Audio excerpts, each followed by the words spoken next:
एक चमत्कार हुआ था। दिल्ली के लोगों ने एक ईमानदार सरकार बनाई।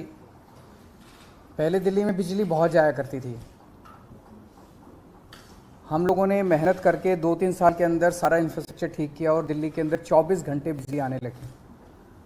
अब कोई छोटी मोटी इधर उधर लोकल फॉल्ट की वजह से बिजली चली जाए तो चली जाए, नहीं तो अमूमन दिल्ली में अब 24 घंटे बिजली हर जगह आती है और दिल्ली में बिजली फ्री हो गई। हमने भ्रष्टाचार ख़त्म करके जो पैसे की लीकेज थी उसको रोक के खूब सरकारी पैसा बचाया और उस सरकारी पैसे से दिल्ली के लोगों को हमने सुविधा दी कि दिल्ली के लोगों को अब 24 घंटे बिजली मिलती है, फ्री बिजली मिलती है। ये केवल और केवल कट्टर ईमानदार सरकार की वजह से हुआ। दिल्ली में टोटल 58 लाख डोमेस्टिक कंज्यूमर्स हैं, 58 लाख। उसमें से 47 लाख कंज्यूमर्स को सब्सिडी मिलती है दिल्ली की। जो इसमें से 30 लाख ऐसे लोग हैं जिनके बिजली के बिल जीरो आते हैं। 58 लाख टोटल कंज्यूमर्स है, 47 लाख को टोटल सब्सिडी मिलती है। उन 47 लाख में से 30 लाख ऐसे हैं जिनके जीरो बिजली के बिल आते हैं और 16-17 लाख लोग ऐसे हैं जिनके आधे आते हैं। आप लोग जानते हैं भाई 200 यूनिट तक तो फ्री बिजली है और 201 से 400 यूनिट तक आधा रेट है। तो 16-17 लाख परिवार ऐसे हैं जिनके आधे बिजली के बिल आते हैं और 30 लाख ऐसे हैं जिनके जीरो बिजली के बिल आते हैं। कुछ लोगों की डिमांड थी, बिल्कुल सही डिमांड थी कि जी हम पे कर सकते हैं, हमें क्यों बिजली की सब्सिडी दी जा रही है। हमें ऑप्शन दी जाए कि हम पे करना चाहें तो करें, नहीं करना चाहें तो ना करें, हमारे ऊपर सब्सिडी क्यों थोपी जा रही है। ये बहुत सही बात है कि सबको ज़बरदस्ती सब्सिडी क्यों दी जाए। सब्सिडी उसी को मिलनी चाहिए जिसको ज़रूरत है। तो कुछ महीने पहले सरकार ने फैसला लिया था कि हम उन्हीं को सब्सिडी देंगे जो अप्लाई करेगा, जो मांगेगा, सरकार से कहेगा कि मुझे सब्सिडी चाहिए, उन्हीं को सब्सिडी देंगे। उस स्कीम को अब लागू करने जा रहे हैं। हमने कहा था कि 30 सितंबर तक ये पुरानी योजना चालू रहेगी। जिन जिन लोगों को, सब लोगों को सब्सिडी जो दी जा रही है, 1 अक्टूबर से उन्हीं को सब्सिडी मिलेगी जो मांगेंगे, अप्लाई करेंगे। तो अप्लाई करने के तरीके आज हम जारी कर रहे हैं। एक तरीका तो ये है कि अगला आपका जो बिजली का बिल आएगा, उस बिजली के बिल के साथ एक फॉर्म आएगा। वो फॉर्म भर के आप अपने डेजिग्नेटेड कलेक्शन सेंटर, जहाँ पे आप बिजली के बिल जमा कराने जाते हो, वहीं पे आप वो फॉर्म भर के वहाँ जाके अपना फॉर्म जमा करा दो और आपको 1 अक्टूबर के बाद भी सब्सिडी जारी रहेगी। दूसरा तरीका इलेक्ट्रॉनिक। मैं आज एक नंबर जारी कर रहा हूँ, इस नंबर पे आप मिस कॉल मारो। मिस कॉल मार के आपके पास एक SMS आएगा। उस SMS पे एक लिंक आएगा, उस लिंक पे क्लिक कर दो। आपके व्हाट्सएप के ऊपर एक फॉर्म खुल जाएगा, वो फॉर्म भर के भेज दो, आप रजिस्टर हो गए। ये नंबर है 7011-3-1111, 5 बार 1। तो 7011-3 फिर 5 बार 1। इसी नंबर पे या तो मिस कॉल कर सकते हो या हाय लिख के व्हाट्सएप कर दो। हाय, HI हाय व्हाट्सएप कर दो, आपके पास फॉर्म आ जाएगा। फॉर्म भर के आप व्हाट्सएप पे भेज दो, आपका काम हो जाएगा। और ऐसे लोग, कई लोग ऐसे हैं जिन्होंने अपने के नंबर जो होता है, जो बिजली का जो नंबर होता है, वो उसके साथ उन्होंने अटैच किया हुआ है, अपना रजिस्टर करवाया हुआ मोबाइल फ़ोन नंबर। इन सारे लोगों को हम अपनी तरफ से भी ये भेजेंगे कि भाई जो लोग रजिस्टर करना चाहते हैं रजिस्टर करें। आपके फिजिकली फॉर्म देने से या इलेक्ट्रॉनिक रजिस्ट्रेशन करने के 3 दिन के अंदर आपके पास कंफर्मेशन आ जाएगा SMS से या ईमेल से कि भाई आप रजिस्टर हो गए हो और आपकी सब्सिडी लागू रहेगी। ये अब इस तरह से है, आज से आप ये सुविधा आप इलेक्ट्रॉनिकली आप करना चालू कर सकते हैं। इस नंबर पे मिस कॉल कर सकते हैं, मिस कॉल करके आपके पास फॉर्म आएगा, आप रजिस्ट्रेशन करना चालू कर सकते हैं। 31 अक्टूबर तक जितने लोग अप्लाई कर देंगे उनको 1 अक्टूबर से जारी रहेगी सब्सिडी। समझ गए? 31 अक्टूबर के बाद नवंबर में जो करेंगे फिर उनको अक्टूबर का बिल भरना पड़ेगा, उनको नवंबर के आगे की सब्सिडी मिलेगी। फिर दिसंबर में जो अप्लाई करेंगे उनको अक्टूबर और नवंबर का बिल भरना पड़ेगा, उनको फिर दिसंबर से आगे की सब्सिडी मिलेगी। तो जिस महीने में वो अप्लाई करेंगे उस महीने से उनको सब्सिडी मिलेगी। अगले महीने में करेंगे तो उनको पिछले महीने का बिल भरना पड़ेगा, अगले महीने से सब्सिडी मिलेगी। और इसके लिए जनता तक इस बात को पहुंचाने के लिए कॉम्प्रिहेंसिव कैंपेन हम लोग लॉन्च करेंगे घर घर तक, ताकि ऐसा ना हो किसी को जानकारी ना मिले और वो रह जाए इसकी वजह से। और ये साल में एक बार किया करेंगे कि साल में एक बार हर आदमी को अप्लाई करके सब्सिडी मांगनी पड़ेगी। मान लो कोई कहता है कि अब मुझे सब्सिडी नहीं चाहिए, तो हर साल उसको एक मौका मिलेगा अपनी सब्सिडी विड्रॉ करने के लिए।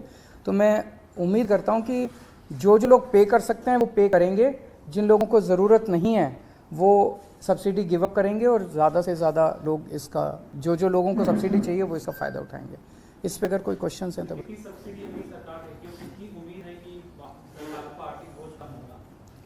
मेरे ख्याल से 3,000 करोड़ के करीब है टोटल सब्सिडी, सारा मिला के 3,000 करोड़ के करीब भी है, सब मिला सारी 3,000 करोड़ के करीब है।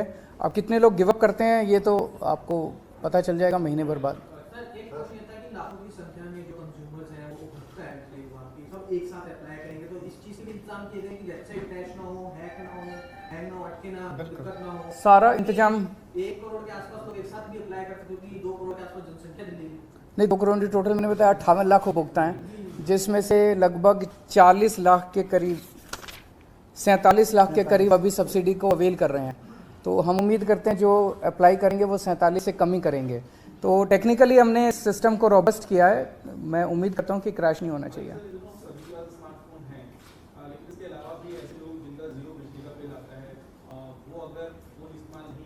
उनके पास वो भी कर सकते हैं, वो भी कर सकते हैं, कैंप भी लगा सकते हैं। अभी काफ़ी जनता के घर तक पहुंचने के लिए कई सारे प्लान किए जा रहे हैं, तो जनता उसको किसी भी तरीके से अप्लाई कर सकती है।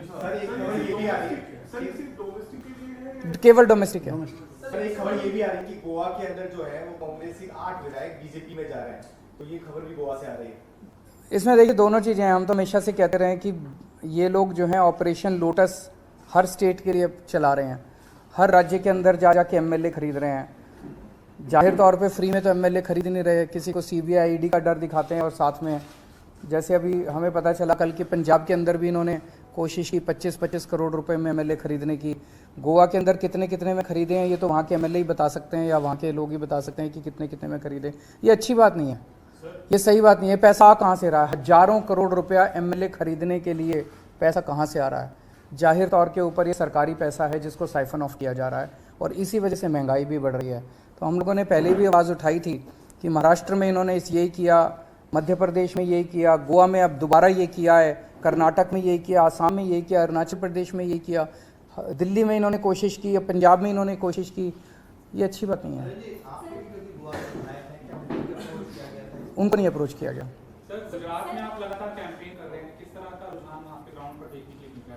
बहुत अच्छा रुझान मिल रहा है, मैं देखता हूँ आप लोग भी सड़क पे जा के लोगों से पूछते हैं, सारी जनता कह रही है भी इस बार आम आदमी पार्टी।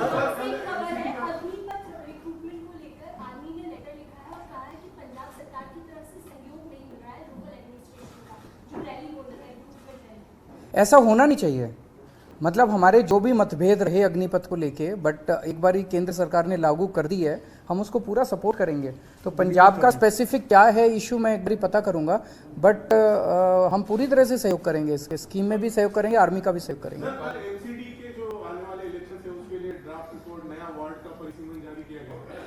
काफी सारी डिस्क्रिपेंसी सामने आ रही है, कहीं 30,000 का वार्ड बना दिया, कहीं 90,000 का बना दिया है।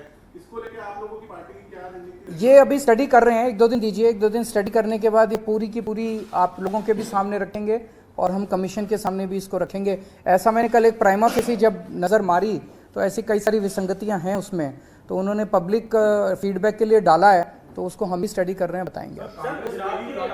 रिप्रेजेंटेटिव कांग्रेस के जीतते हैं, बाद में वो दूसरे दल में चले जाते हैं, ये लगातार कई राज्यों में देखा जा रहा है। दूसरा सर, आप भी कई राज्य में चुनाव में हैं, अपोजिशन ये कह सकती है कि पहले आपने फ्री बिजली का स्कीम दिया, अब आप अपील कर रहे हो कि जो कैपेबल हैं वो पे करें। जो हमें तो जनता खुद ही कह रही है, हम तो सबको मौका दे रहे हैं। कई लोग हैं जैसे आप जैसे लोग हैं, वो कहते हैं जी हम तो पे कर सकते हैं, तो हमें सब्सिडी क्यों दे रहे हो? तो आपको ऑप्शन तो मिलनी चाहिए, ज़बरदस्ती किसी को सब्सिडी क्यों दी जाए? तो हम वापस थोड़ी ले रहे हैं, हम तो एक ऑप्शन दे रहे हैं, जो लेना चाहे ले, जो नहीं लेना चाहे मतलब। रुझान बहुत अच्छे मिल रहे हैं, लेकिन आपकी जो विपक्ष है वो आप पर एक तस्वीर के जरिए निशाना साध रहा है, जिसमें आपको दिखाया गया कि ऑटो और चॉकलेट फ्री, तो उसको आप कैसे देख रहे हैं? विपक्ष लगा ये सब कुछ लेके आएंगे, अभी तो चिंता मत करो, अभी तो 3 महीने हैं। तरह तरह की फोटो आएंगी, तरह तरह के वीडियो आएंगे, मुद्दे की बात करो उनसे। हम कहते हैं हम गुजरात की, दिल्ली में हमने बिजली फ्री कर दी, पंजाब में बिजली फ्री कर दी, अब गुजरात के लोगों को भी मिलनी चाहिए फ्री बिजली, क्यों नहीं मिलनी चाहिए? उन्होंने क्या कसूर किया? तो ये विरोध करते हैं। तो उनसे पूछो क्यों विरोध करते हैं, तो कहते हैं देखो केजरीवाल की ये फोटो। फिर मैं कहता हूं कि हम आपके स्कूल अच्छे करेंगे, तो ये विरोध करते हैं, कहते हैं स्कूल अच्छे नहीं होने चाहिए गुजरात के। तो कहते हैं भाई स्कूल अच्छे हो जाने तो क्या दिक्कत है? तो कहते हैं देखो केजरीवाल का ये वीडियो, ये यही करेंगे। अभी तो देखो क्या क्या होता है। गुजरात में कांग्रेस भी चुनाव में है, लेकिन कांग्रेस पार्टी के अंदर क्या अंतर कला है कि उसके उम्मीदवार जीतते हैं फिर दूसरे दल में चले जाते हैं? ये तो पूरे देश में ही हो रहा है कि कांग्रेस अपने एमएलएज को बचा नहीं पा रही है। देखो दूसरी पार्टी जो है वो गलत कर रही है, एमएलएज को खरीद रही है। जनतंत्र के अंदर इस तरह से करोड़ों करोड़ों रुपए देके कोई किसी को 50 करोड़ में खरीद रहे हैं, किसी को 25 करोड़ में खरीद रहे हैं, ये जनतंत्र के लिए हानिकारक है, ये गलत है। तो जो ये लोग ऑपरेशन लोटस के नाम पे सरकारें तोड़ रहे हैं, ये गलत है। लेकिन गलती कांग्रेस की भी है, हमारे वालों को नहीं तोड़ पाए, दिल्ली में नहीं तोड़ पाए, अब पंजाब में नहीं तोड़ पा रहे। पंजाब में हमने सारे 10 एमएलएज को इन्होंने अप्रोच किया था, अभी 10 एमएलए जो हैं वो प्रेस कॉन्फ्रेंस करने वाले हैं थोड़ी देर के अंदर, जिन जिन को इन्होंने अप्रोच किया था। तो हम तो इनका भंडा फोड़ देते हैं, हम इनसे हमारे लोगों को ये अप्रोच, कांग्रेस वाले क्यों टूटते हैं ये पूरा देश जानना चाहते हैं। एक पार्टी तोड़ रही है, मतलब एक तरह से बीजेपी ने तो ये कर दिया भाई वोट मिले ना मिले सरकार तो हमारी बनेगी, फिर तो चुनाव का भी कोई मतलब नहीं रह जाता, जनतंत्र का कोई मतलब नहीं रह जाता, संविधान का कोई मतलब नहीं रह जाता। इस तरह से अगर एमएलए खरीद के डरा के, चलो थैंक यू।